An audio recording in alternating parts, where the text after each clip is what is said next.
So in today's session, we are going to discuss about the Django static files. Django static files. Okay. So Django static file हमारी क्यों use करते हैं? Voice break due to network issue. So Satvinder is saying that. So Satvinder, you might be having issue in your area. So don't worry, I'll be uploading this video onto the YouTube channel so you can catch it from there. Okay. So let's get to your batch directory first and create a new project over there after activating the environment. So cls call Django works scripts activate, and I'm creating a new project, naming it Django admin. Okay, naming it Django admin, and start project, I'm naming it Django static files. Okay, Django static files, I'm naming that project Django static files. Wait, now see, Django static files project have been created. I'll have to route to that Django settings file, static files project directory पे आ गया, और यहाँ पर अब मुझे एक application बनानी पड़ेगी. So these are the basically necessary steps when you create a new Django project. You will have to follow these steps. तो अब हमारे को बेसिकली एक एप्लीकेशन बनाते हैं, python manage.py start app, क्योंकि without application Django project is good for nothing basically. So I'm naming it my app.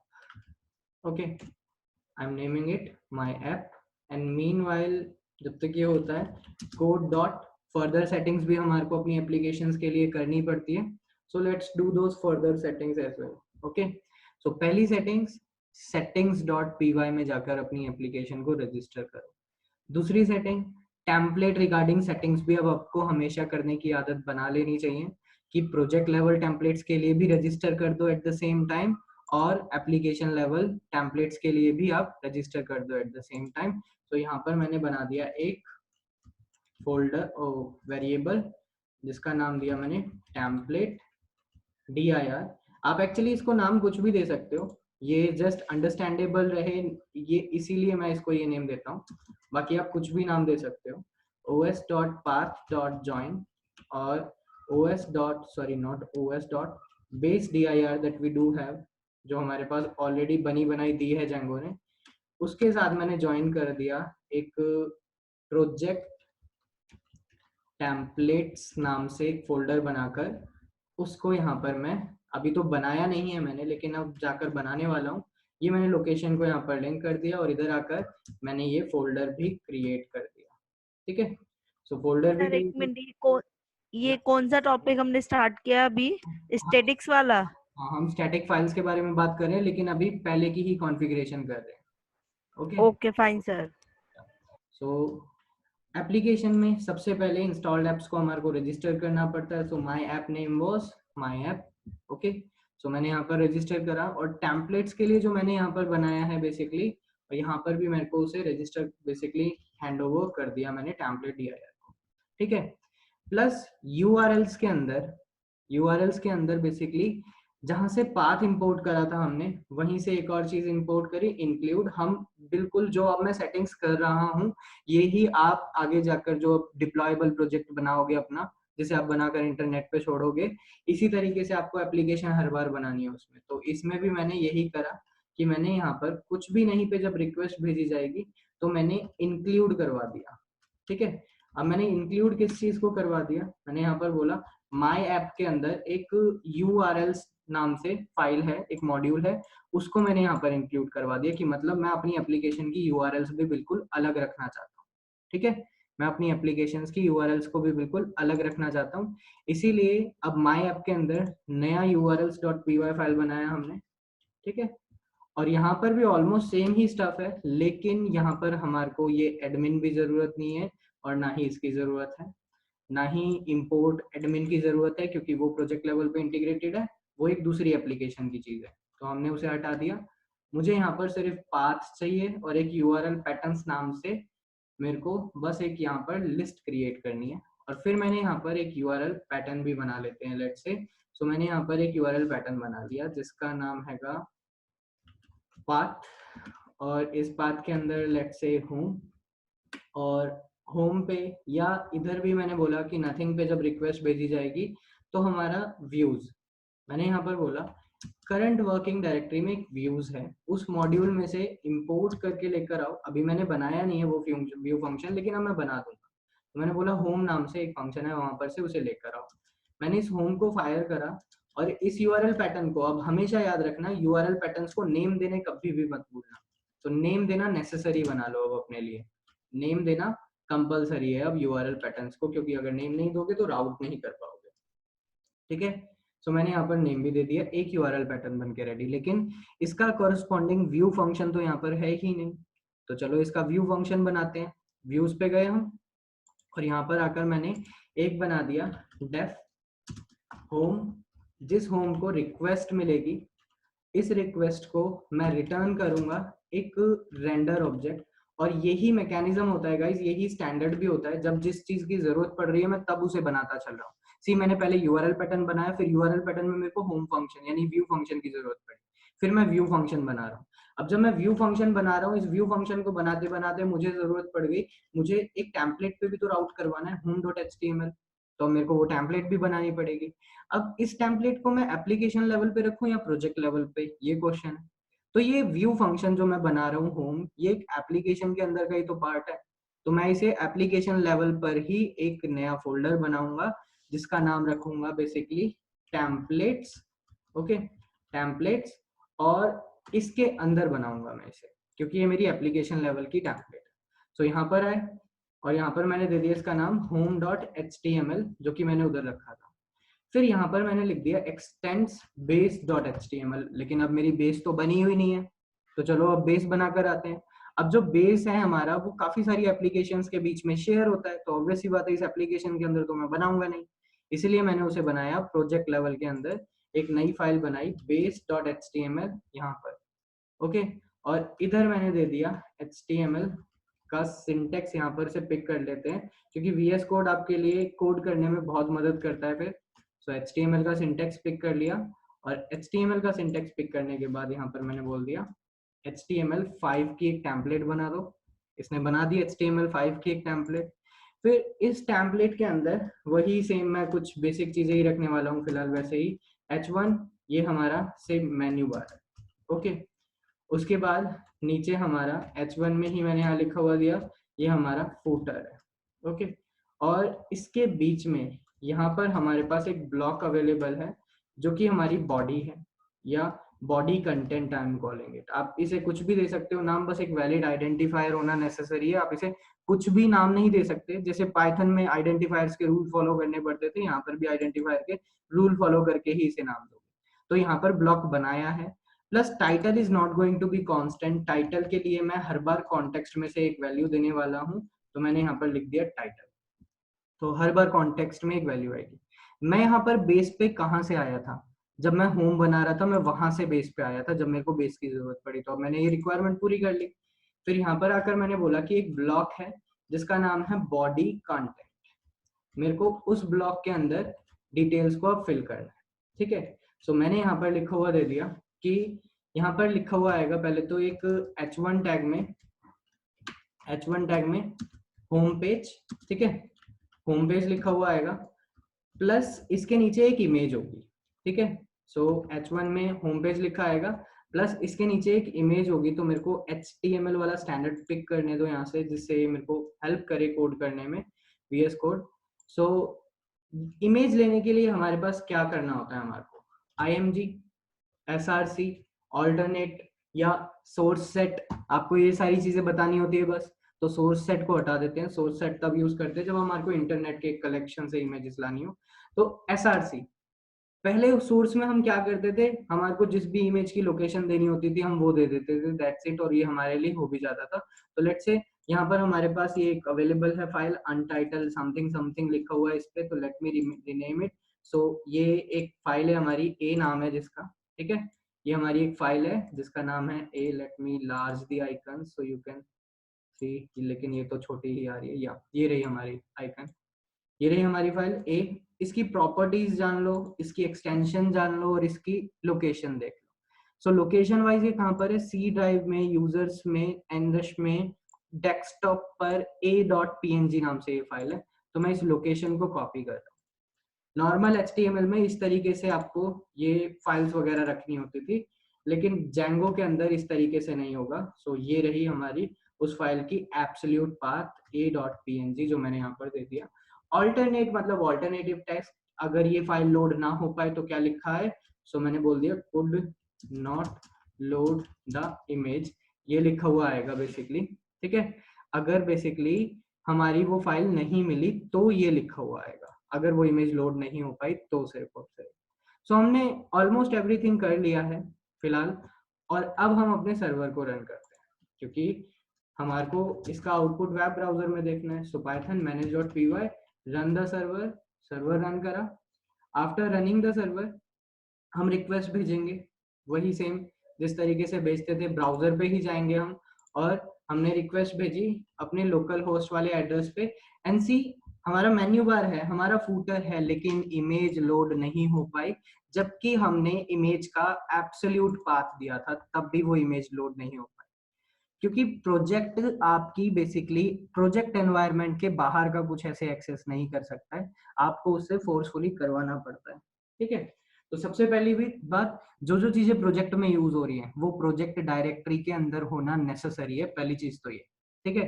तो मुझे उस फाइल को उठाकर अपने प्रोजेक्ट के अंदर ही रखना पड़ेगा, पहली चीज ये करनी पड़ेगी मुझे।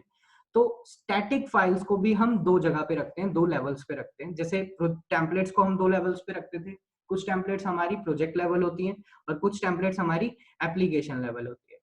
ऐसी फाइल्स, ऐसी स्टैटिक फाइल्स या ऐसी इमेजेस कह लो या जो भी कह लो, ऐसी फाइल्स बेसिकली जो हर एप्लीकेशन के लिए अलग अलग है, उनके लिए आपको एक नया फोल्डर बनाना पड़ेगा अपनी एप्लीकेशन के अंदर, और उस फोल्डर का नाम यही रख सकते हो आप हमेशा सिर्फ और सिर्फ, जिसका नाम है स्टैटिक।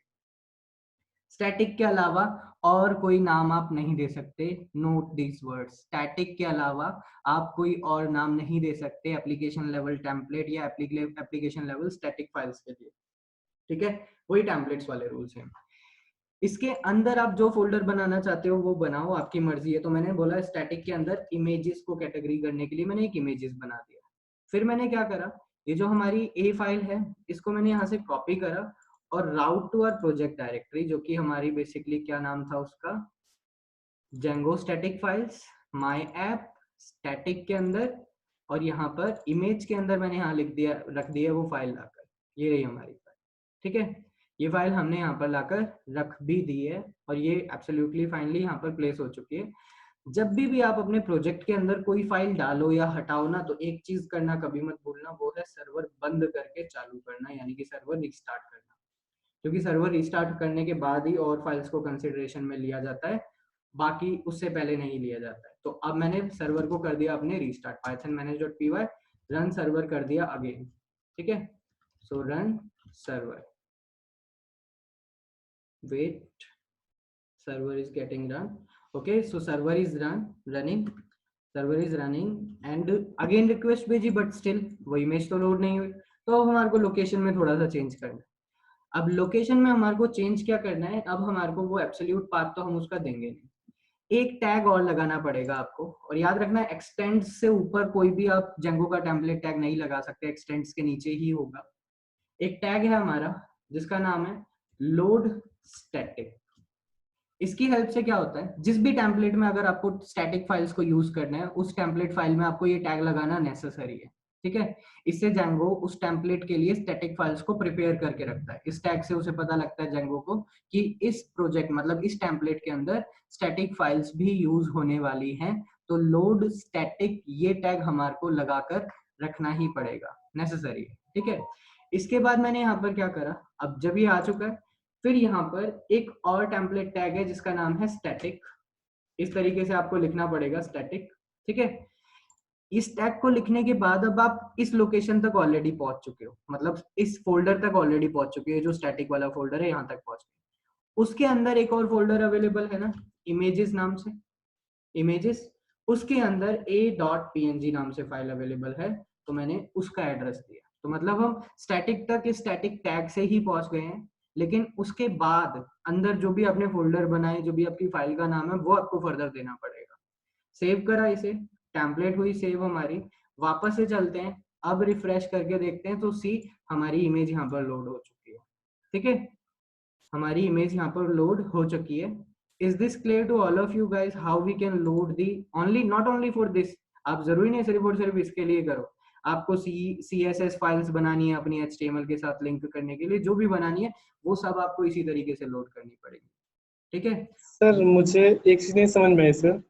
क्या सर इमेज और आपने / एंड a.png लिखा है, तो ये क्यों लिखा सर, ये नहीं समझ में आया। ये मैंने इसलिए लिखा क्योंकि सी जो हमारा प्रोजेक्ट है, मैंने उस एप्लीकेशन के अंदर, जो हमारी एप्लीकेशन है ये रही, वो हमारी एप्लीकेशन माया, माया ऐप के अंदर एक स्टैटिक नाम से फोल्डर बनाया था। यहाँ तक हम उस स्टैटिक टैग से पहुंच गए, यहाँ तक अभी हम जो लोकेशन मैंने यहाँ पर खोल के दिखाई, यहाँ तक आ चुके हैं इस टैग की हेल्प से। ठीक है, अब उसके अंदर भी मैंने एक और फोल्डर बनाया है जिसका नाम क्या है, इमेजेस, तो मेरे को उसके अंदर भी जाना पड़ेगा। तो यहाँ पर इमेज स्लैश लिखने से मैं उसके अंदर आया, फिर मेरी ठीक है सर, फाइल मैं का समझ नाम। गया। Okay, so I Yes, sir. think this is clear for all of you guys. This is what we call application level static. Okay, application level static files. ये हमारी application level static files होती हैं, ये project level static files नहीं है। ठीक है, अब project level static files जैसे project level templates थोड़ी सी अलग थी, ऐसे ही हमारी project level static files भी थोड़ी सी differ होती हैं। अब ऐसे ही जैसे फर्स्ट प्रायोरिटी सेल्फ को मिलती थी, अगर हमने बेसिकली किसी टेम्पलेट के लिए लुक करा तो पहले खुद के टेम्पलेट फोल्डर में ढूंढा जाता था, अगर यहाँ नहीं मिलती थी तो प्रोजेक्ट पे। ऐसे ही स्टैटिक में भी सेम सिनेमा है, पहले सेल्फ को ढूंढा जाएगा, सेल्फ के अंदर यानी कि एप्लीकेशन के अंदर ही अगर स्टैटिक नाम से फोल्डर है उसके अंदर ढूंढा जाएगा, अगर नहीं है तो आ जाओ अब सेटिंग्स पे। मैंने सेटिंग पे आया और यहाँ पर बोला एक स्टैटिक dir नाम से os.path.join, यहाँ पर बोला कि बेस dir के साथ ज्वाइन कर दो project static files let's say. Okay, project static files let's say, और इसी नाम से मैंने प्रोजेक्ट लेवल पे जाकर एक फोल्डर भी बना दिया।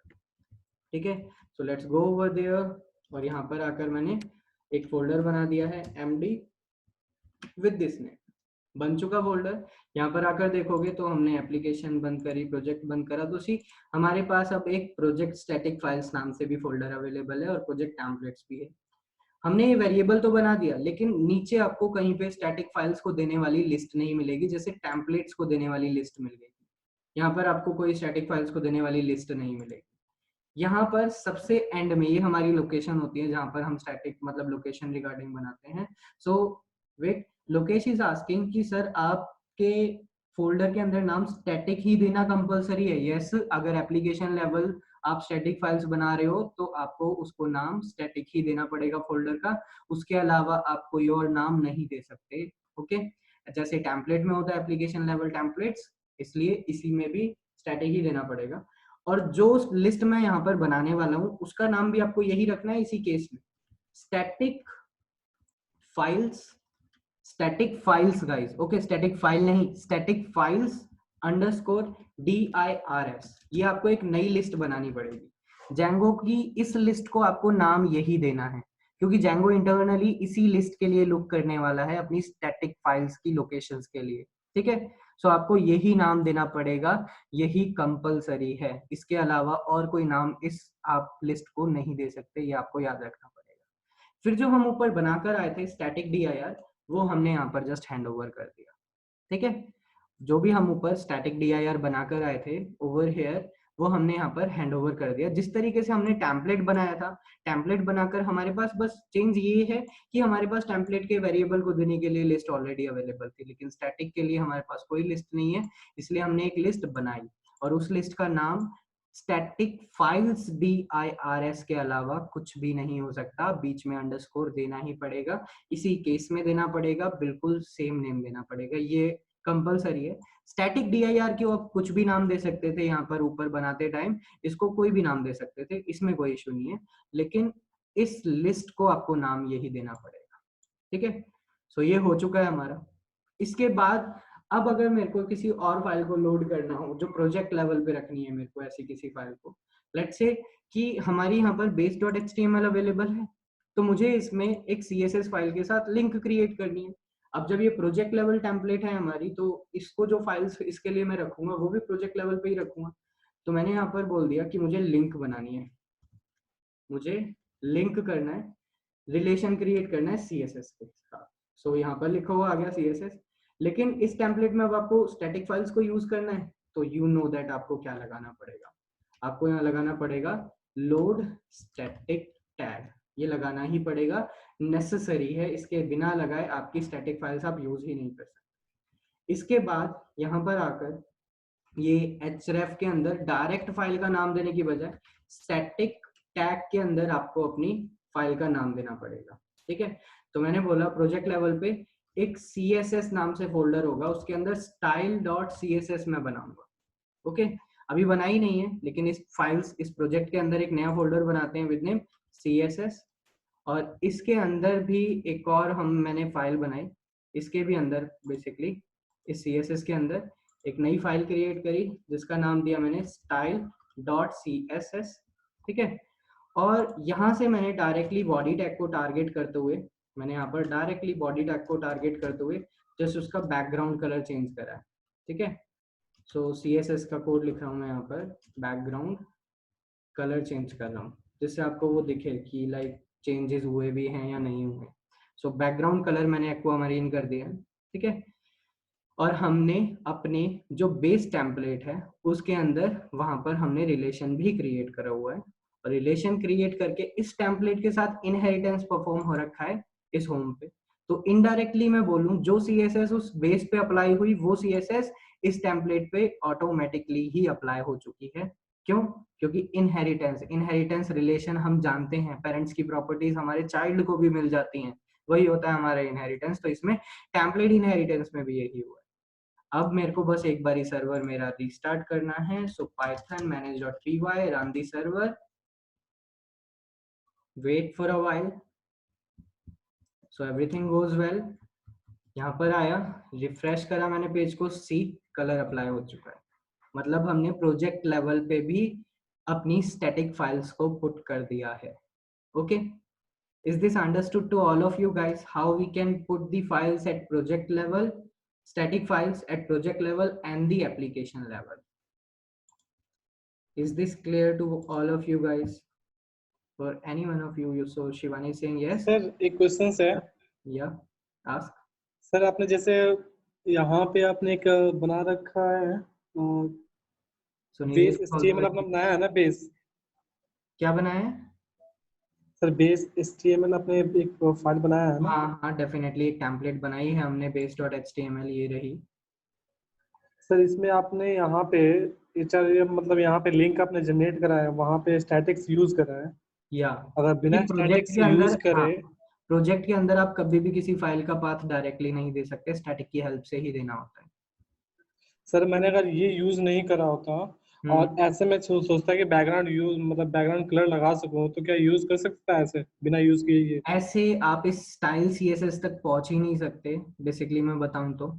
अगर लिंक रेल लगा कर रहे हो तो नहीं, एक्सटर्नल नहीं कर सकते। अगर CSS आपका एक और वे होता है CSS को इम्प्लीमेंट करने का, वो है इंटरनल वे। तो हम यहाँ पर स्टाइल टैग लगा कर सकते हैं, लेकिन हम एक्सटर्नल किसी फाइल को कॉल नहीं कर सकते बिना ये लोड स्टैटिक यूज करे, बिना रजिस्ट्रेशन करे प्रोजेक्ट लेवल की। अगर आपको प्रोजेक्ट लेवल पे स्टैटिक फाइल्स रखनी है तो आपको इसी तरीके से रजिस्ट्रेशन करना पड़ता है, एक अल्फाबेट भी अलग नहीं होना चाहिए। Okay, okay sir. so to resume the recording, so for installing the bootstrap, एक तो आप ये CDN यूज कर सकते हो, तो आपको ये स्टैटिक वाला कुछ भी नहीं करना पड़ेगा। ओके, लेकिन CDN यूज करना इज नॉट रिकमेंडेड अप्रोच, आपको स्टैटिकली ही करना पड़ता है, करना चाहिए एक्चुअली सब कुछ। ठीक है, तो we are going to download the bootstrap. Download ये bootstrap CSS and JS version 3 compiled CSS, इसको मैंने यहाँ से डाउनलोड कर लिया। ओके, ये डाउनलोड हो रही है हमारी और हो चुकी है। So let's get to the download folder जहाँ पर ये अवेलेबल है। So let me open it, close the other files first. So that is closed and downloads. यहाँ पर हमारी बूटस्ट्रैप ये रही बूटस्ट्रैप। मैं यहाँ से इसे कॉपी करके आपकी बैच डायरेक्टरी के अंदर ले जाकर रख रहा हूँ। So that batch directory is this. Okay, यहीं पर मैंने इसे बूटस्ट्रैप को पेस्ट कर दिया। ये रही हमारी बूटस्ट्रैप। इसको करो एक्सट्रैक्ट, इसको सबसे पहले करो extract. So extract to bootstrap dist कर दिया मैंने।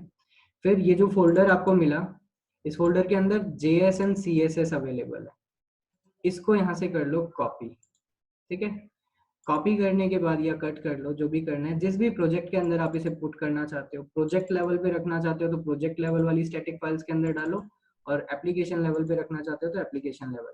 मैं ये वाली CSS फाइल को बेसिकली कस्टम CSS नाम दे रहा हूँ। इस फोल्डर को मैं रिनेम कर रहा हूँ। मैंने यहाँ पर बोल दिया कस्टम CSS, ये फोल्डर का नाम कर दिया, और बाकियों को मैंने यहाँ पर पेस्ट कर दिया। हमारी जो अदर है CSS, इस CSS के अंदर बहुत सारी फाइल्स अवेलेबल हैं, तो इनमें से हमारे को लिंक बनानी होती है bootstrap.min.css के साथ। तो ये रही वो फाइल, मेन लिंक हमारे को इसके साथ क्रिएट करनी होती है। तो चलो let's get to the project now. Project directory में तो हमने उसे रख दिया है। रखने के बाद अब आपको बस सिर्फ और सिर्फ लिंक टैग लगाना है अपनी बेस के अंदर, और वो सब पे अप्लाई हो जाएगा ऑटोमेटिकली, क्योंकि बेस ही हमारी हर टेम्पलेट में इंटरनली यूज हो रही है। सो सबसे पहले ये मेरी CSS थी, तो मैंने इसे कस्टम CSS यहाँ पर लिखा हुआ दिया। ये हमारी कस्टम CSS है जो हमने खुद की बनाई थी। अगर आप अपनी कस्टम CSS को ओवरराइड कर देना चाहते हो बूटस्ट्रैप से, तो बूटस्ट्रैप इस लिंक के बाद कॉल करो। अगर अपनी कस्टम CSS को आपको हायर प्रायोरिटी देनी है तो उसको बाद में रखो। सो मैंने यहाँ पर बोला कि मेरे को रिलेशन क्रिएट करना है एक CSS के साथ। अब वो CSS कौन सी है हमारी बेसिकली? सो ऑब्वियस ही बात है, हम डायरेक्टली नहीं लिख सकते, हमारे को स्टैटिक के अंदर लिखना पड़ेगा। और स्टैटिक के अंदर हमने यहाँ पर दी लोकेशन, एक CSS नाम से फोल्डर है, उसके अंदर bootstrap.min.css ये एक फाइल है, इसके साथ मैंने रिलेशन क्रिएट कर दिया। सेव करा। सेव करने के बाद सर्वर को रीस्टार्ट करना कभी मत भूलो जब हम अपने प्रोजेक्ट के अंदर नई फाइल्स को डालते हैं तब। ठीक है, so Python space manage.py space run the server. So run server, wait करो अब थोड़ी सी देर एंड सी अभी तक हमारा रिजल्ट कैसा दिख रहा है। हेडिंग्स में देखो हमारा basically times new Roman font use हो रहा है। बूटस्ट्रैप के अंदर ये सब कुछ खुद ही बदल जाएगा। ठीक है, तो ये बूटस्ट्रैप की वजह से सब कुछ खुद ही चेंज हो जाने वाला है। तो सर्वर रन हो चुका है। अब मैंने जस्ट इसी पे रिक्वेस्ट भेजी। सो सी बैकग्राउंड का कलर वही है क्योंकि हमने बूटस्ट्रैप को ओवरराइड कर दिया, लेकिन सी हमारी बूटस्ट्रैप अप्लाई हो चुकी है। सारा का सारा फॉन्ट एंड ऑल सब कुछ खुद बदल चुका है। अब अगर आप चाहो तो बूटस्ट्रैप की क्लासेस वगैरह भी अपने इवन होम के अंदर भी कॉल कर सकते हो। लेट्स से कि बेसिकली जो हमारा मेन्यू बार हमने लिखा था या बेस पे हमने जो भी लगाया था, ये अब ये H1 वगैरह के अंदर मैं नहीं रखने वाला। मैंने बोला ये हमारा एक div हमारा कंटेनर होगा जो फ्लूइड टाइप का होगा। तो ये div कंटेनर फ्लूइड दे दिया, मेन्यू बार, और ये भी हमारा फूटर होगा बेसिकली। सो div कंटेनर फ्लूइड, और इसके साथ एक और क्लास bg dark ले लेते हैं। ये बूटस्ट्रैप की क्लासेस है गाइस, और ये VS कोड में शॉर्ट वे होता है क्लासेस वगैरह को लिखने का। तो अगर आपने बेसिकली ये सब कर रखा है तो आपके लिए इजीली हो जाएगा। ओके, तो सी अब मेरे को यहाँ पर मैंने लिखा हुआ दे दिया that it is our footer, and यहाँ पर भी मैं एक क्लास कॉल कर ले रहा हूँ, let's say bg dark। Okay, so let's say bg dark and save करा। सेव करने के बाद get to over here, refresh it and see हमारे रिजल्ट्स अपडेट हो चुके हैं। बूटस्ट्रैप की क्लासेस अप्लाई हो चुकी हैं। ये इमेज को भी आपको और क्लासेस लगाना है, मतलब अब मैं सिंपली ये बताना चाहता हूँ अब हमारे इसमें बूटस्ट्रैप इंस्टॉल हो चुकी है। अब मैं यहाँ पर कहीं पे भी लेट्स से कि इस क्लास पे मेरे को इमेज कॉल करनी है, इसे रिस्पॉन्सिव थंबनेल बनाना है।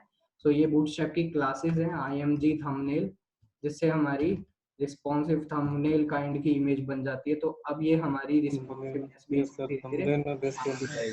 तो सी ये हमारी इमेज जितना भी बड़ा कर लूँ ये कट नहीं सकती, ये जितना भी बड़ा कर लूँ मैं ये कट नहीं सकती, स्क्रीन पे पूरी आएगी। तो बूटस्ट्रैप इज इंस्टॉल्ड सक्सेसफुली।